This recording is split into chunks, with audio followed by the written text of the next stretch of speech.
Sir, magandang hapon po. Pwede pong malaman kung ano po ang pangalan niyo? Edison po. Edison. Brother Edison, lagi po ba kayong pumunta sa mga ganitong exhibit? Yes po ma'am. Pupunta po lagi.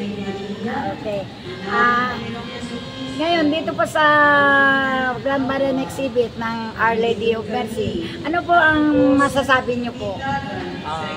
Una ko masasabi is na-amaze ako. Kasi first time ko makita lahat ng mga Marian exhibit. Tapos iniisa-isa ko para mas malaman ko kung ano-ano pa yung mga iba't ibang titulo ang meron ang Virgin Maria. Okay. Very, po yun, interesting yung inyong sinagot sa akin. Kasi bihira po akong nakakarinig ng ganyan na na yung mga iba. Pero yung kayo po ay talagang very interesting po yung sagot niya sa akin dahil gusto niyong malaman kung ano yung mga iba't ibang koronada ng ating imahe ng Blessed Virgin Mary. Tama po. Okay. Pwede po, taga saan po kayo, sir? Taga New Haven po. Sa New Haven, dito rin po sa Novaliches. Yes. Okay, sir, ako ay nagpapasalamat dahil po ay nakarating po kayo dito sa Grand Marian Exhibit ng Our Lady of Mercy.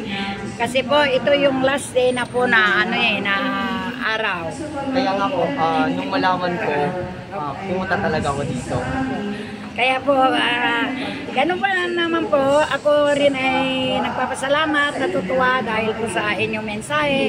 Ngayon po, bukas, rain or shine po, meron tayong Grand Marian Procession. Opo, tapos dadaan po doon sa New Haven. Kasi ano po kami doon, train at highway, tapos papunta doon sa Fairview. Okay, sige po, magpasalamat po kayo sa... Salamat po. Okay, thank you, brother.